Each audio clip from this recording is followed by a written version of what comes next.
I'm Welton Gaddy. Welcome to State of Belief continuing coverage of the 2020 Democratic National Convention across America. The Poor People's Campaign has been incredibly effective in raising awareness on an issue that unforgivably gets short shrift in our public and political rhetoric. Poverty defines so much of what is making our culture and our neighbors sick. Ably led by the Reverend William Barber III and the Reverend Liz Theoharis, the campaign is making itself heard at the Democratic National Convention, and I am very grateful to have with me right now Liz Theoharis for a quick heads up on what we should all be thinking about. Liz, welcome. Thanks so much for having me, and for being interested in the issues that are impacting poor and low income people in this election and beyond. The convention has just started, of course. Did you hear any significant discussion of American poverty on Monday?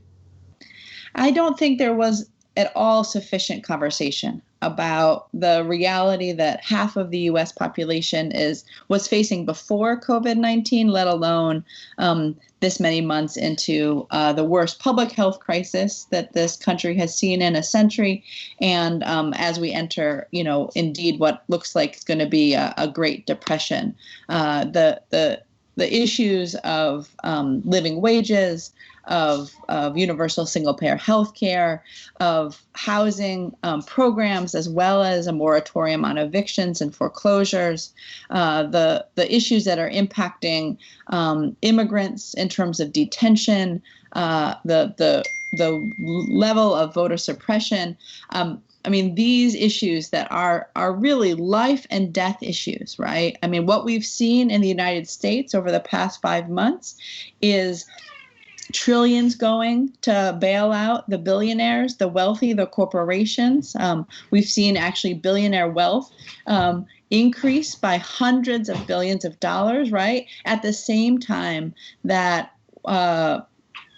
we've seen really unprecedented homelessness, or the threat of homelessness, unprecedented job loss, and unemployment, unprecedented numbers of people losing their health insurance in a public health crisis, right? And so these are the issues that should be front and center in the convention this week, in this national election. And that's because these are the issues that are impacting Americans. And we need to be doing better than what folks are doing right now.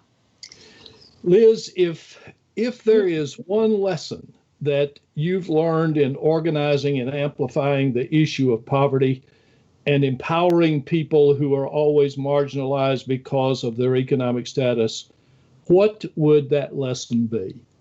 Well, we released a study last week, the Poor People's Campaign, a national call for moral revival did, and it shows that poor and low-income people hold in their hands the key to shifting the entire political landscape of the United States.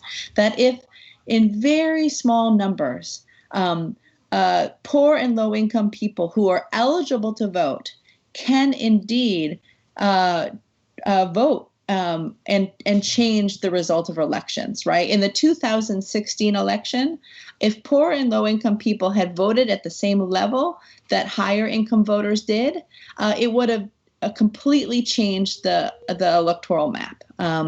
In a state like Michigan, only 1% of eligible non-voters who are poor and low income need to vote in this coming election to meet the margin of error, and the margin of victory in that state. And there's 15 other states that basically less than 20% of people. So to us, what you see is that poor and low income people are a deeply powerful group of even voters in this country. And yet our political parties are putting our issues to the background. But when folks come forward with policies, with bold and visionary platforms, things like universal single-payer healthcare, things like, strong, guaranteed and adequate income programs and a strong safety net. When we talk about, a living wage and housing rights and immigrant rights, that these are the things that can enliven and enlarge the electorate and can actually, change life for the better for everybody. Liz, are you optimistic that poverty issues will be addressed adequately during the rest of this convention? What I'm optimistic about is that poor people, low-income people are going to fight to make our voices heard. What we're going to do is not stop organizing, not stop raising these issues, and making folks not be able to ignore the fact that these life and death issues are not just about a small group of people over there that you have no connection to, but that the majority of the people that live in this nation are faced with historic loss, historic, though also opportunity to make this world and this country better, right? We have a saying in our work, which is when you lift from the bottom, that everybody rises. What we need to see in this convention, in this election season, and as we move into the next years is policy that starts with those who are poor, who are low income, who are uninsured, who are unemployed. And what we know is that when we start with policy that actually meets the people needs who are at the grassroots, that improves the economy, that improves the political landscape for everybody.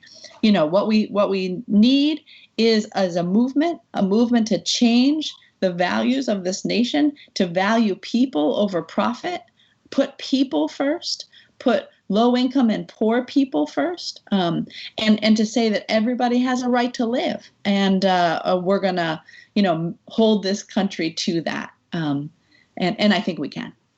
Oh, I know you can. Just, if you will, in a very brief way, tell us how you're going to make sure the campaign doesn't sidestep poverty in the remaining days between now and Election Day.